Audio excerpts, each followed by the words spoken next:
Have you ever met someone, that went to school for something that they thought they loved, but are doing something totally different now? Right? Like part of that is me, but part of it really isn't because I want to talk about in this episode how my soul said F school, right? Because I couldn't stand school. I just wanted to create freely, right? And part of me was listening to my parents. This is Sequoia, and you tuned into my Soulful business. So, in this episode, I'd love to talk to you about the depths of passion that is needed for your entrepreneurship journey and building a business. My depth of passion that helped me understand more of my purpose, but I really didn't know the purpose behind it until I learned more about personal development and how not understanding my purpose affected my passions because of my self-worth issues. Looking back, part of me wishes that there was entrepreneurship in my school when I was in school. And part of me kind of wish I listened to my dad when he said maybe go to business school. And not to discredit my parents, they come from a school of get your degree and get a good job. But I didn't know really what I wanted. But it did lead me to my passions. Like my passions of sneaker, right? And how my soul path, SOLE and SOUL, led me down a path of self-discovery, but in like a painful way.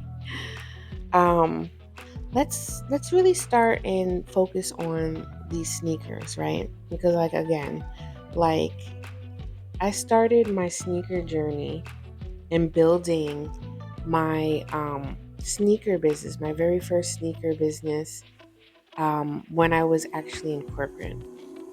But actually, if it really wasn't for my passions and my stubbornness, I think I would have been drowning in my own agony at that job.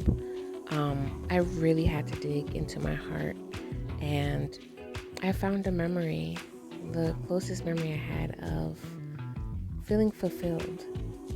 And that actually happened when I graduated college. That was one of the most triumphant things and big milestones for me because I was doing something that I really did not want to do. By the time I got to high school, I didn't like school at all. Like, I remember in my senior year, someone told me that you can actually sign yourself out of school at 16.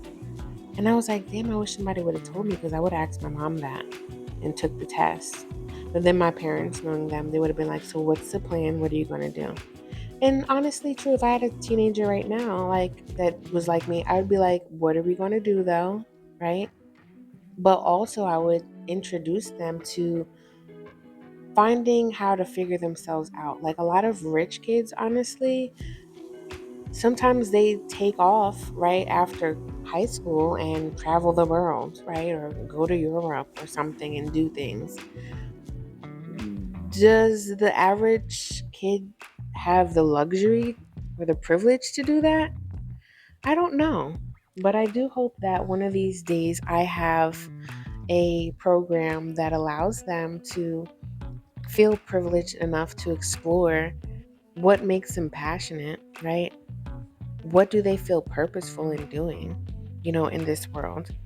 And I think as a teenager, you really would love to do something like that because that's those growing years where it's really uncomfortable. Like you're not a little kid anymore. Um, you're a few years away from driving, right? And you have these big responsibilities. Even at 21, you have the responsibility to actually drink. But like for some, they don't realize that drinking under the influence, right, can really cost your life. You know what I'm saying? And again, I think I've said this in another episode or one of my videos, but like your brain, especially, I think it's your frontal cortex where you're actually processing emotions. Don't quote me now, but where you process things, right? It doesn't stop really maturing and growing until you're 30. Until you're 30. If you went to college before, like straight from high school, you're 21, 22. I find that amazing. And I kind of knew back then with school, it just seemed like a bunch of bullshit, honestly, because it was like, why am I learning this stuff? And when I got to college, my first experience was full of crap, but I was also dealing, again, I didn't know how to process all these emotions I was dealing with. And going back to my passions, I just knew I wanted to create. My very first thing that lit me up in high school was graphic design. So I was going to school for something I was passionate about. But when I got there, I'm like, where are the computers? I thought graphic design was like computers and drawing, right? And I took off, right? I think I talked about that. I took off, went to massage school, and then I went back to school. My mom swore that I wasn't going to go back to school because she didn't, right? Not my fault that you just got your associate's degree and didn't get back. I was past that, right? And when I went back to the city that I knew, which was New York City, it felt like a breath of fresh air, but I kept taking everything personal. When I went back to FIT, right, you had to show your portfolio. This woman, I kid you not, it felt like almost like she had like something in her ear that told her, "This is Sequoia. Please do not give her the 2-year graduates program." She was looking at my portfolio. "This is great. This is wonderful. Like, you're really advanced. Oh, you have college credits? Great. Did you know that we don't accept a lot of college credits?" And I was like, "Oh, that's whack." But she was like, "I'm going to put you in the 2-year program." Was it a 2-year program?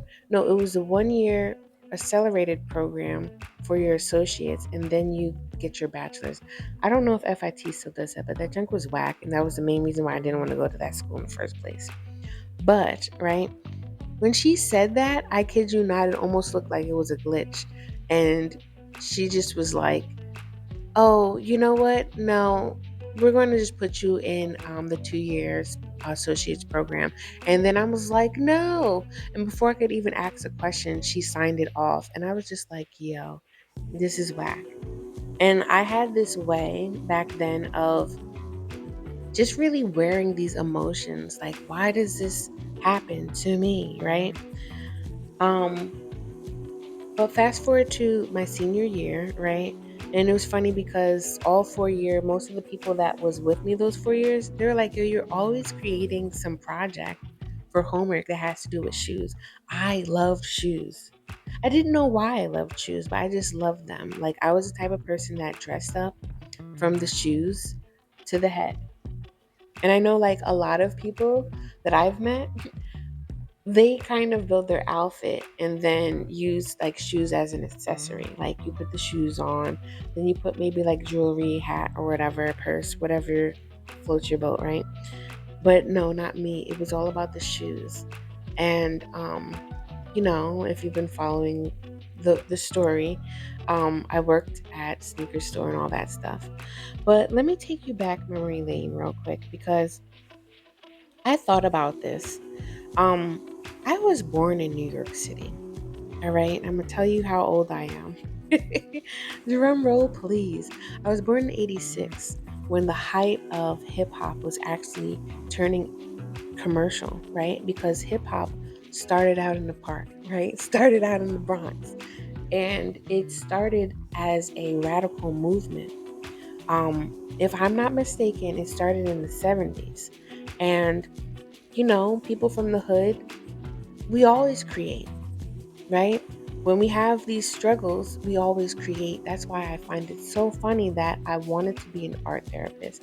I wanted to create things um, that transmuted things, but I had no idea the magic of that stuff back then, especially not the way that I know now.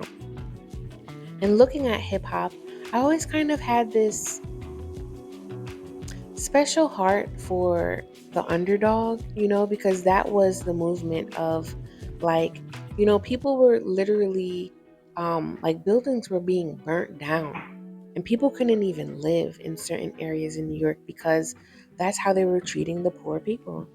And people were talking about that stuff, the crack era, the heroin era, the epidemic of how people were being treated just because they were poor, just because they were black, right, just because they were of color.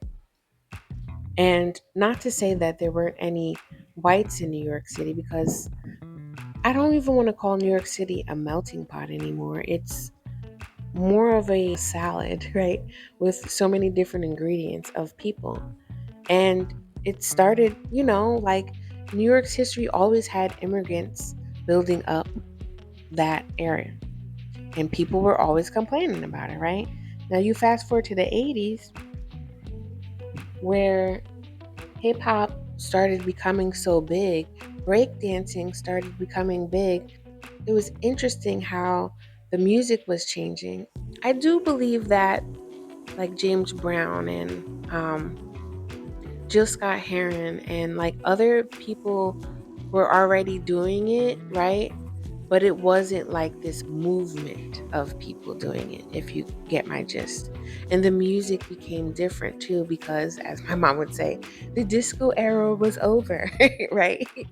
And again, this was hood people, people in poor hoods, neighborhoods, ghettos, jumping off of mattresses and um, breakdancing. And I remember she said she used to stroll us through the park, me and my sister, and she would see them breakdancing or being in their ciphers, rapping and stuff, right?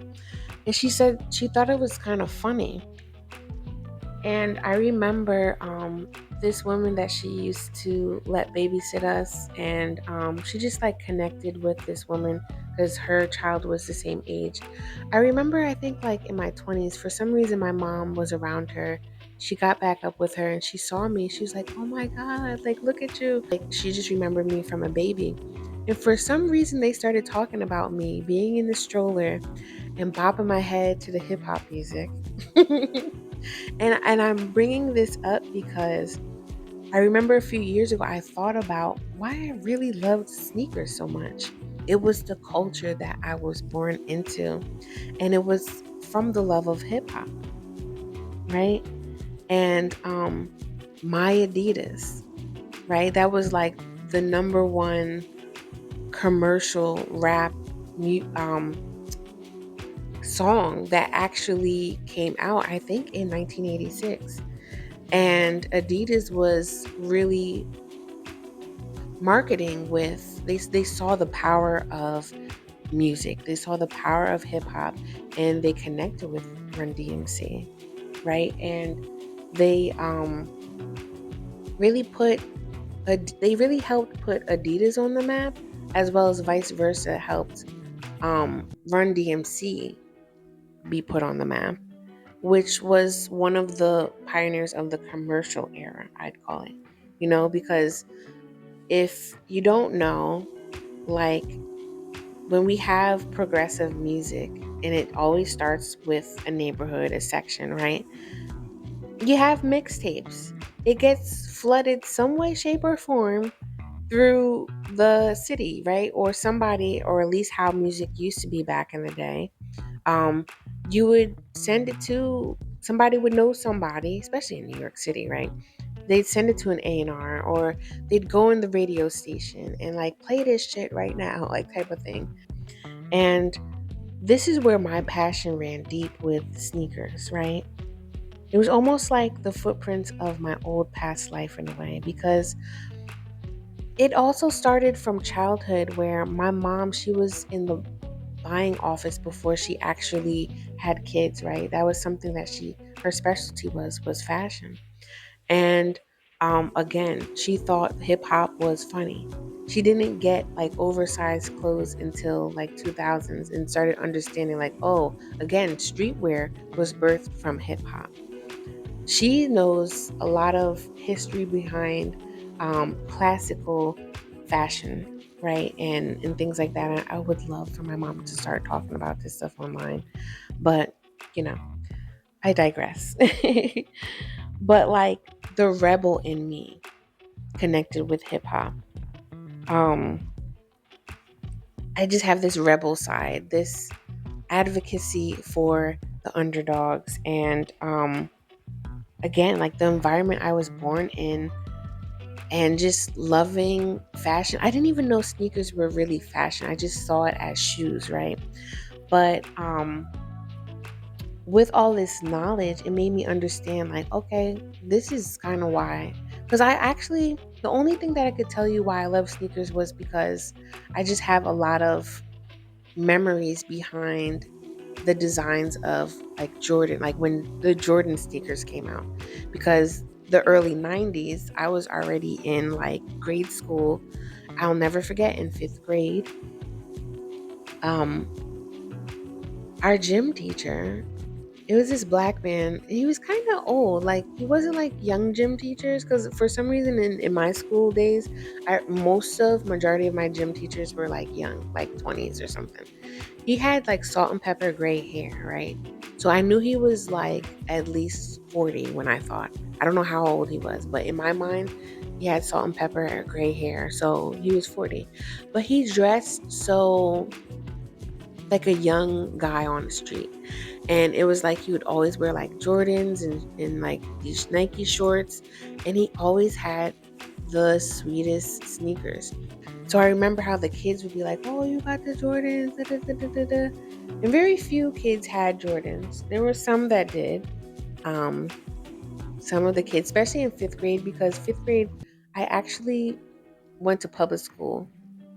And either the kids were poor and didn't have enough money, or there were kids that would get money from child support, right? Or there were kids that had daddies that was selling drugs, right? So it was like all this stuff, right? And I know I'm like being like really in particular about this stuff, but rock with me for a second. My teenage years, I met a boy that I loved dearly. Oh my God, he was such my sweetheart and my soulmate. And it was everything like when I met him, it was almost like, you see me. Oh my God, you like these things too? And I had that with my girlfriends, but it wasn't to the deep level of being seen that he had. And I'll probably talk about him in another episode because I got to experience him again as an adult. But we loved sneakers and he had so many sneakers and like the songs that we listened to in hip hop, like we loved and adored, right? Like Jay-Z back then was one of my biggest fans. I'll never forget his face when I was like, oh, he was like, you know, Jay-Z's No Doubt, because he saw me as this like little kid from like, I don't know, private school or whatever. And I'm like, yeah, I know this stuff. Like, and I remember when Reasonable Doubt came on the radio one time and I started rapping it, he was like, he just looked in shock because he was like, I didn't know you, whatever. But this was the soul, SOLE, that led me to my soul, SOUL, right? And really came full circle when this girl I know a few years ago, she asked me, because I was telling her some of the background of my first business, and she asked me like, well, why do you love sneakers so much? And she was like, maybe the love of sneakers was inspired from the love of this my teenage crush, my teenage sweetheart, right? And I love the intricacy behind the design. Like there's stories that go behind the design of sneakers. There are very small details that go into the design that only certain people that know the story of the sneaker would know. And it reminded me of branding, right? And I love branding. As a graphic designer and getting a degree in graphic design, I chose to do graphic design instead of packaging design or web design because graphic design has such a big umbrella. And all I knew was I love logos and I love branding, right?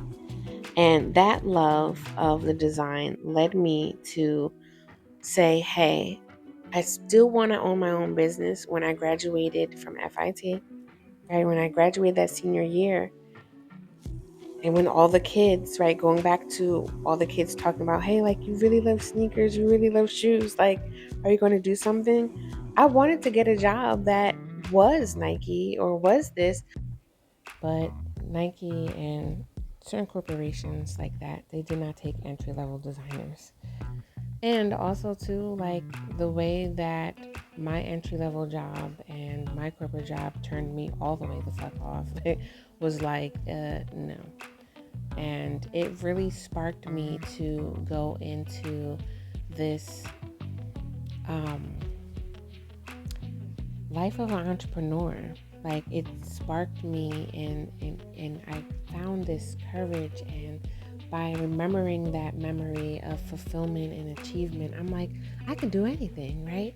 And me being so stubborn, maybe it's not stubborn, but just strong head and not trying to take any shit from anybody, because those fools was manipulative and somewhat damn right abusive the way they were talking and handling certain situations with me in the workplace. It just was very unprofessional. And I swear, if I knew what I knew now back then, it would have, I don't think it would have went down that way. It probably would have been either me setting myself up in a way that made more sense instead of being on this flight or flight mode for like years on end, because that job set me in fight or flight and I took flight. I didn't know how to fight that battle at all. Definitely had bad coping skills, and it just was the wounded inner child in me was like, go with what you know. And it took me to go to understanding personal development and really connecting with my spiritual sense to really find more healing within myself, to where I'm in now, where the soul, the S-O-L-E, the soul, S-O-L-E, really had a journey in itself that led me to my soul searching, S-O-U-L, and really dive deep into my spirituality and discover all these creative gifts, talents, and skills that I really didn't know. And school didn't teach me that. The job didn't teach me that. Life taught me those things, those that enhanced my creative abilities in a way that formed a business now of where I'm at. I say all that to say, like, an unhealed heart can't really let true love in a way that aligns with true passions that feels purposeful. A lot of my purpose I was getting from the spiritual world, my ancestors, my spirit crew, right? But I didn't know. It was unbeknownst to me because I didn't know.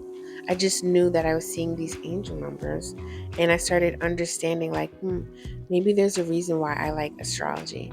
Maybe there's a reason why I do like tarot. Maybe there's a reason why I like numerology, right? And I started digging deep into that because from the place that I was brought up, not many people spoke about numerology or tarot. It was either a bunch of 5%ers, a bunch of people that didn't talk about religion, right? That was really pro-black, or there was a bunch of people that were like really high rolling, holy moly Baptists or is it Episcopalians? Something very Christian, right?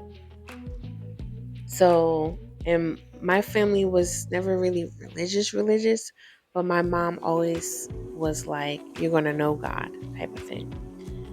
So it was like I had all these values and morals, but I was at a coming of age or a late blooming age of figuring out my own morals, figuring out my own value, and figuring out what I want to do. Like, I'm like holding a torch of having a career, I feel like, in the arts.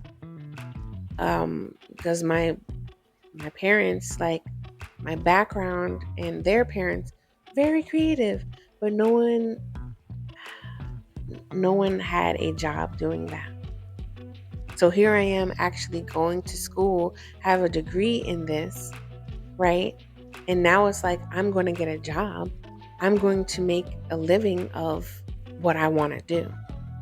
So I'm holding this torch, not realizing like how much pressure I put on myself to really doing what I wanted to do. And that's why I left that job like F them, because they were like, it just felt like a lot of the rejection from my corporate job and how they were treating me, right? It almost like activated something within me to say, F this job, right? It's like it made me see my worth, but I didn't know how deep I needed to go to actually really love myself, and love my creativity, because my creative wounds hit so deep that it made me feel like unlovable, or it made me feel unworthy for a long time, y'all. To love your creativity is to love yourself. And that job was like a gift and a curse in a way, because it totally was a catalyst to me becoming a entrepreneur and following my dreams, following my purpose, following my heart. But it also triggered a deep, deep wound within me that told me that I wasn't good enough, and reminded me of my childhood where I couldn't really be my creative self, or didn't feel safe to be my creative self. And that was happening in that work field, the workforce. I couldn't be my creative self because I had Miss Sally Sue saying, oh, I've been here for 50 years and this is not how we do things. And I just had all these other things where people were reprimanding me and just treating me low key and straight up foul, discriminative, and all sorts of things. And to put the icing on the cake, how I left the job was like the rug got pulled up underneath my feet. I didn't quite square all my avenues or have savings like I should had, right? But I just knew I was so passionate, I was so ready, and I was so afraid of not going after my dreams because of how I was being mistreated, that I felt that, it was just an alarm going off. And that flight or flight mode, boy, my nervous system was straight disrupted, and that lasted for a few years, because when I went to New York City, I thought that the agency that I went was going to give me the jobs like they said. But when the jobs didn't start coming in, then this lady going to tell me, oh, well, it's not until you actually prove yourself and have a few notches under your belt and get good reviews. And I'm like, well, how the hell? It was almost like the credit cards. How the hell am I going to build credit if I can't be accepted in getting a credit card? I'm sure nowadays you can get a credit card regardless. But like back in the day, it used to be like hard to build credit. Like, if you were like fresh 18. And if I had a clean slate, how was I going to get the reviews? And you're telling me that I need to have reviews in order to get, clients. It was ridiculous. I cursed that lady out. I definitely used to pop off on people back in the day. I was mad because it's like I left my job for this. I left my comfort for this, and you're telling me what? But see how spirit works. Spirit led me to certain people, but because of my wounded inner child, I still found comfort in people that weren't treating me right, that weren't treating me well. And it took about, how long did it take me? Because when I had enough, I had enough. And I was like, on to the next. I had multiple freelance designs.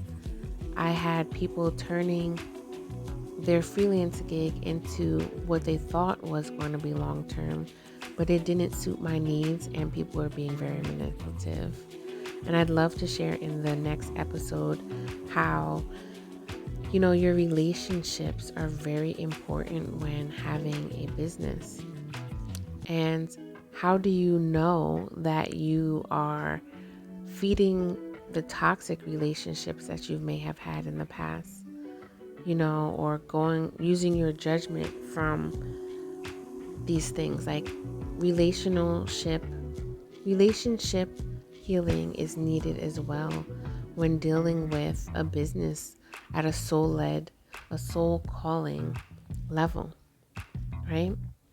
So let me know what stood out for you all, because I want to get into the nervous system, the burnout, the fear, and the toxicity that I was used to that was literally feeding my decisions and keeping me stuck in this cycle that kept having me hit my head against a brick wall and feeling almost hopeless in a way at one point. Definitely check out the links below. I got something new that I'm cooking up that deals with my artwork, deals with cards, and it deals with healing the nervous system as well as the inner child that always rules the creative realm when you're being led and soul called towards your self-made business. So that's what I have for y'all in this episode. I can't wait for y'all to get ready for the next one. Again, if you're feeling the vibe, please subscribe and let me know your thoughts in the comment section. Until next time, y'all, I am outie. Peace.